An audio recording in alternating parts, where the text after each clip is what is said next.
क्या आप जानते हैं दुनिया का एक छोटा सा समुद्री रास्ता पूरी दुनिया की इकॉनमी हिला सकता है। और अगर वही रास्ता बंद हो जाए तो भारत में गैस सिलेंडर तक महंगे हो सकते हैं। हाल ही में 45,000 टन एलपीजी टैंकर इस जो डेंजरस रूट है स्टेट ऑफ हॉर्मुज को पार करके भारत तक पहुंचा है। लेकिन सवाल यह है कि ये जो रूट है इतना इम्पोर्टेंट क्यों है और इसमें जो खतरा है वो इतना ज़्यादा क्यों देखा जा रहा है। गैस परिवहन एक ऐतिहासिक सफर 45,000 टन का एलपीजी टैंकर हॉर्मुज जलडमरू को पार करके जो है भारत तक पहुंचा है। और इसका क्या महत्व बताया जा रहा है। अब हम इसका सबसे पहले देखें तो ये न्यूज़ क्या है। हाल ही में 45,000 टन का जो एलपीजी टैंकर यानी कि एलपीजी लिक्विड पेट्रोलियम गैस लेकर जो है भारत तक पहुंचा है। यह एक बड़ा टैंकर है जो कि सर्वशक्ति सुरक्षित रूप से जो स्टेट ऑफ हॉर्मुज है वो वाले उस क्षेत्र को पार करते हुए जो है भारत तक पहुंचा है।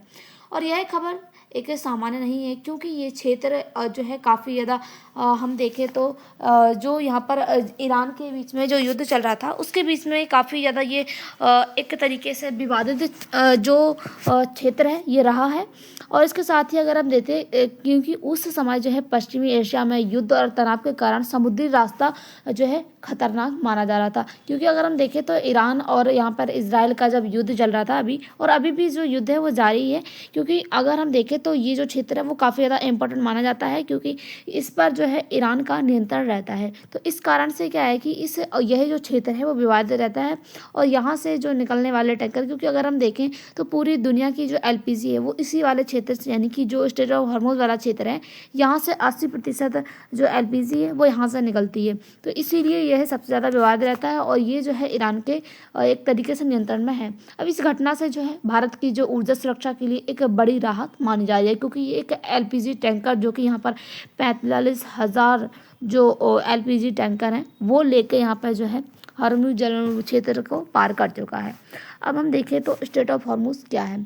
स्टेट ऑफ हॉर्मुज एक सकरा समुद्री मार्ग है जो कि हम देखें तो पर्शियन गल्फ और जो अरेबियन सी है इसके साथ ही इंडियन ओशन को जोड़ता है। यानी कि 3 ओशन है जो कि पर्शियन गल्फ अरेबियन सी और इसके साथ ही इंडियन ओशन इनको जोड़ता है।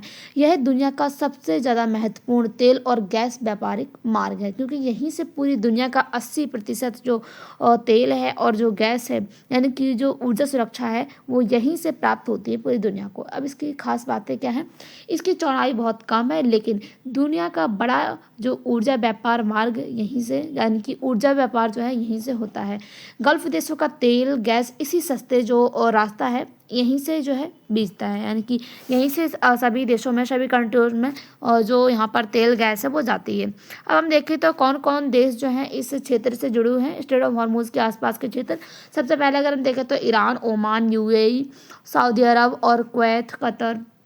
उसके साथ ही यहाँ पर जो इराक है ये जो बड़े क्षेत्र हैं वो तेल उत्पादक देश है और वही जो है इस हॉर्मुज वाला क्षेत्र है इससे जुड़े हुए हैं। और इसके साथ ही अगर हम देखें तो इससे पूरी दुनिया के लिए यानी कि यह जो क्षेत्र है वो महत्वपूर्ण क्यों माना जाता है क्योंकि पूरी दुनिया का जो 20% क्रूड ऑयल है जो कि यहीं से गुजरता है। उसके साथ ही एलपीजी एलएनजी और उसके साथ ही जो सस्ते सस्ते जो यहाँ पर यानी कि इस मार्ग से जो सस्ते मात्रा में जो एलपीजी है गल्फ कंट्रीज़ और उसके साथ ही पूरी दुनिया को जो है प्राप्त होता है। अब यह रास्ता बंद हो जाए तो क्या होगा वो पूरी दुनिया में तेल संकट आ सकता है पेट्रोल डीजल महंगे हो सकते हैं। उसके साथ ही गैस की सप्लाई जो है वो प्रभावित हो सकती है। और इसके साथ ही वैश्विक महंगाई यानी कि पूरे विश्व में हम देखें तो ऊर्जा सुरक्षा को लेकर उसके साथ ही यहाँ पर गैस तेल ये जो है महंगे हो सकते हैं। इसीलिए जो है ग्लोबल एनर्जी लाइफलाइन इससे जो हॉर्मुज जल डमरू वाला क्षेत्र है इसको कहा जाता है। अब इसके साथ ही अगर हम देखें तो हाल ही में क्या समस्या आई है मिडल ईस्ट में क्या है कि ईरान इजराइल तनाव जो है वो बढ़ चुका है। इसके साथ ही यूएस ईरान टकराव भी बढ़ चुका है और समुद्री जो सुरक्षा है वो खतरे में आने के कारण जो है स्टेट ऑफ हॉर्मुज वाला क्षेत्र असुरक्षित हो गया है।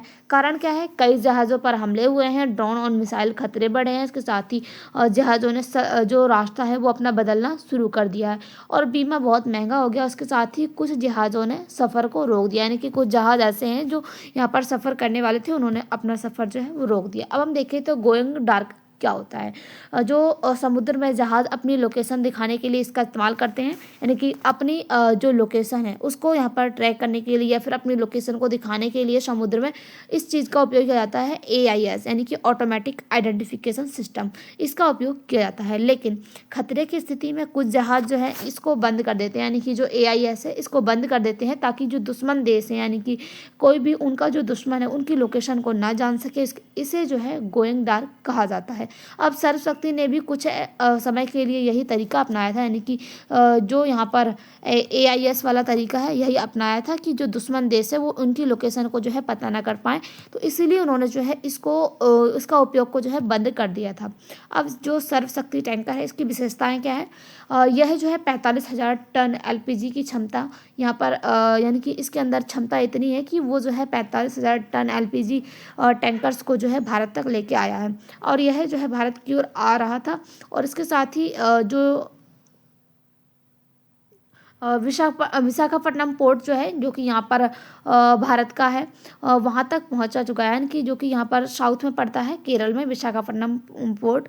और इसके साथ ही भारतीय क्रूड सदस्य जो यानी कि जो क्रूड सदस्य हैं वो मौजूद थे, और हॉर्मुज सफलतापूर्वक ये पहुँच गए, यानी कि जो हॉर्मुज वाला क्षेत्र है वहाँ से यह टैंकर सफलतापूर्वक जो है निकल कर जो है भारत का जो विशाखापट्टनम वाला जो पोर्ट है वहाँ तक पहुँच चुका है।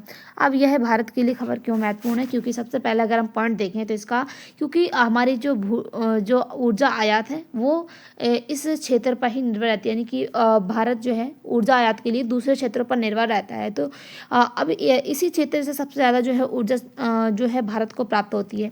तो भारत दुनिया का तीसरा सबसे बड़ा ऊर्जा और तेल आयातक बन चुका है। अब दूसरा सबसे बड़ा LPG उपभोक्ता है। उसके साथ ही भारत अपनी ज़रूरत का बड़ा हिस्सा जो है दूसरे देशों से, यानी कि तेल का जो बड़ा हिस्सा है वो दूसरे देशों से खरीदता है। उसके साथ ही आप सेकंड पॉइंट देखें तो यहाँ पर भारत की जो गैस सप्लाई है वो मिडल ईस्ट पर निर्भर करती है, क्योंकि अगर हम देखें तो लगभग 90% LPG और लगभग 40% क्रूड ऑयल मिडल ईस्ट से आता है भारत के लिए। इनमें से अधिक जो सप्लाई है हॉर्मुज वाला जो क्षेत्र है वहाँ से गुजरती है। उसके साथ ही थर्ड पॉइंट देखें तो घरेलू रसोई पर इसका असर पड़ सकता है, यानी कि क्योंकि जो जल डमरू वाला क्षेत्र है अगर बंद होता है तो LPG टैंकर महंगे हो जाएंगे, यानी कि जो LPG सिलेंडर है वो महंगे हो जाएंगे और गैस की कमी जो है वो प्रभावित हो सकती है।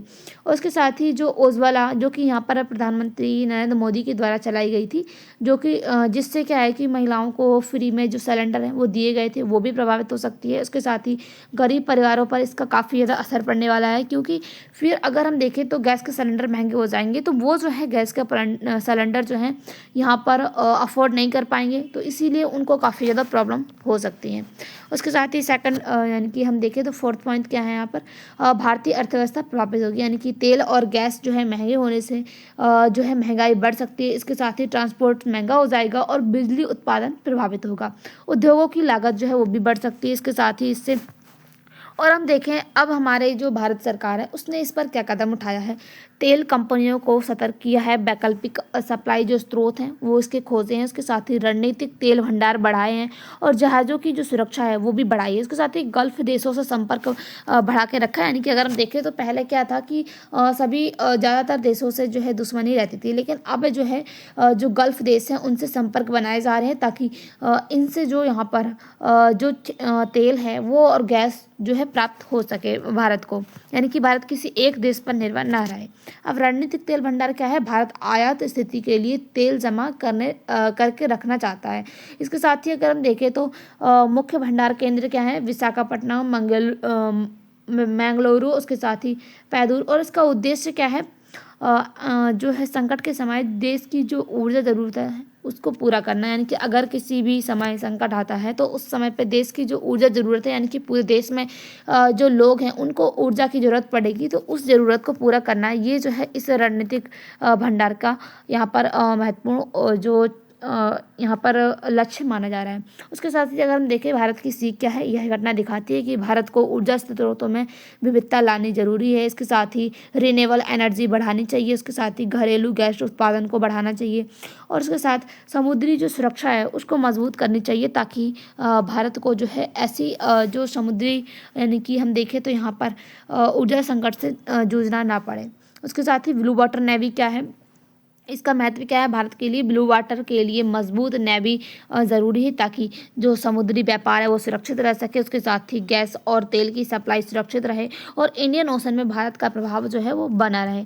और उसके साथ ही अगर हम देखें तो यानी कि पूरे विश्व में इसका प्रभाव क्या होगा? यानी कि अगर हम देखें तो हॉर्मूज वाला अगर क्षेत्र जो है उसमें तनाव बढ़ता है तो पूरी दुनिया में तेल का संकट बढ़ सकता है। यूरोप, अमेरिका और एशिया क्षेत्र जो प्रभावित होंगे। उसके साथ ही शेयर बाजार गिर सकते हैं, वैश्विक व्यापार धीमा हो सकता है इससे। और इसके साथ ही अगर हम देखें तो इससे निष्कर्ष क्या होगा कि जो सर्वशक्ति का सुरक्षित रूप से जो कि भारत यानी कि स्ट्रेट ऑफ हॉर्मूज वाला क्षेत्र से पार करके भारत के लिए एक बड़ी राहत मानी जा रही है। यही घटना बताती है कि भारत जो है ऊर्जा सुरक्षा में कितनी ज़्यादा महत्वपूर्ण है, यानी कि भारत के लिए जो ऊर्जा सुरक्षा है वो काफ़ी ज़्यादा महत्वपूर्ण है। मिडल ईस्ट पर निर्भरता जो है कितनी अधिक जो है यहाँ पर है, यानी कि भारत की जो तेल यानी कि तेल और गैस की जो निर्भरता है वो मिडल ईस्ट पर कितनी ज़्यादा अधिक है। समुद्री मार्गों की सुरक्षा क्यों ज़रूरी है और इसके साथ ही भविष्य में भारत को ऊर्जा आत्मनिर्भरता, वैकल्पिक ऊर्जा और इसके साथ ही मजबूत समुद्री सुरक्षा को अधिक ध्यान देना चाहिए। यानी कि अगर हम भारत को देखें, अगर भारत अपनी जो ऊर्जा सुरक्षा है उसको मजबूत नहीं करता है तो अगर यह हॉर्मोज वाला क्षेत्र बंद होता है तो भारत को जो है ऊर्जा सुरक्षा से जूझना पड़ सकता है। आपकी क्या राय है? क्या ये जो क्षेत्र है यानी कि भारत को अपनी जो ऊर्जा सुरक्षा है इसको बढ़ाना चाहिए या नहीं? आपकी जो भी राय है कमेंट बॉक्स में जरूर बताइएगा। मिलते हैं अगली वीडियो के साथ, तब तक के लिए बाय, थैंक्स फॉर वॉचिंग।